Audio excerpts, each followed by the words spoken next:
Now, Nick and I dwell on our shortcomings as beta players of Blizzard's highly anticipated RTS, StarCraft II.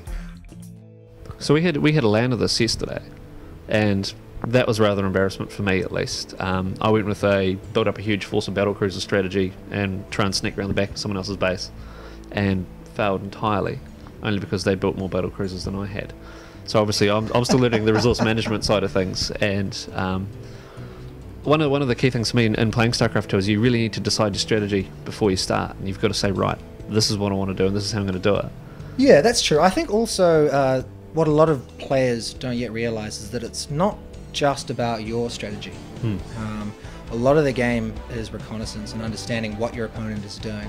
Yeah, I'm one of those people. I'm all about the war machine, the economy, get everything running, and then just sort of steamroll on with a huge number of units. Sure. And I'm really enjoying relearning how to play this style of RTS because it is different. It's more about the individual unit and being a lot more precise with what you do with each one. You can't just sort of select 30 things and fire them off over there. You're not going to be successful. No, and and it is really finicky. And so I think players who aren't used to that sort of play style, they're gonna struggle early on when they're unranked and trying to play against players who've done it for a long time. And it's a really significant barrier to entry for newer players. Yeah. Do you think Battle.net's going to work out for the game and for Blizzard in general? Yeah, I think Battle.net 2.0 is a phenomenal service. I think the matchmaking, once you are ranked, if you've got at this stage, if you've got any sort of particular talent and you can compete casually, then you're in a great place. I think the ladder system is great, dividing it into divisions rather than having, say, yourself ranked 38th against 1,000 other people. I think being able to build yourself into divisions is great. Yeah, I mean, much has been made, for example, with the new Battle.net of the lack of LAN, or the I guess the perceived lack of LAN. But yeah, we managed it here. There's one internet connection. We had 3 PCs, and yeah, it still worked. Totally, and StarCraft as well is such an online game. Like, once you're into that side of things, I mean, the single player campaign is a great introduction, or will be a great introduction, as it has been in other Blizzard RTS titles. But what it really boils down to, and what gives it longevity, is its multiplayer. And I think, certainly for this, Battle.net 2.0 is a phenomenal tool.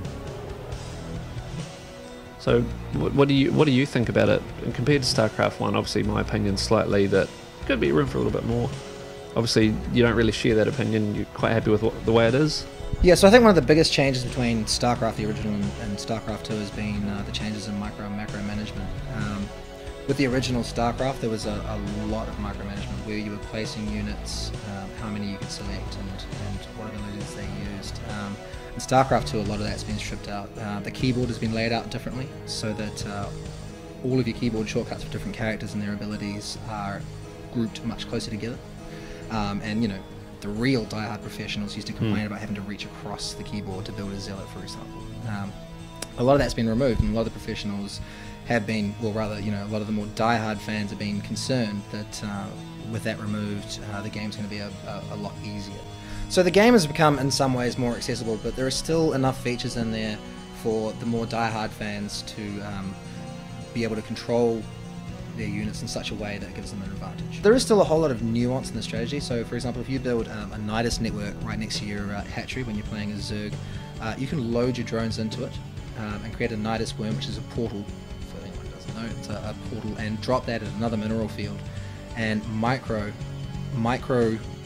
gather from that resource field without actually having to build a hatchery there.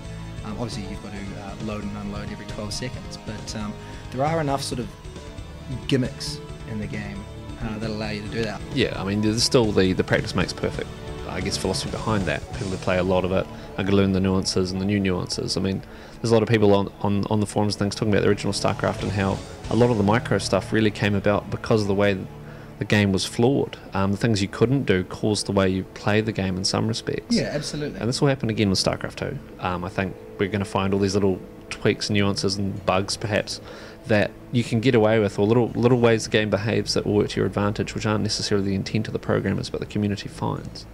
And that's sort of how the first one came about, to having all these really skilled people learning all those little details.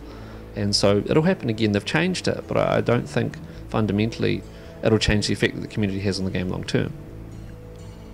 So the beta is a work in progress. Already, I mean, it's incredibly polished. It is a Blizzard game, and they don't open it up to the public or even a closed beta that they offer to the public, unless it's, you know, in a really, really great place. But you do really get the sense that you are playing a beta, Yes. and that this is very much not a demo. So the game looks like it's still on track for a May, June release.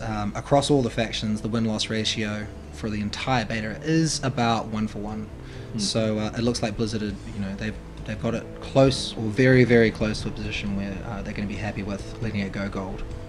That's it for now. We'll be back in the weeks ahead.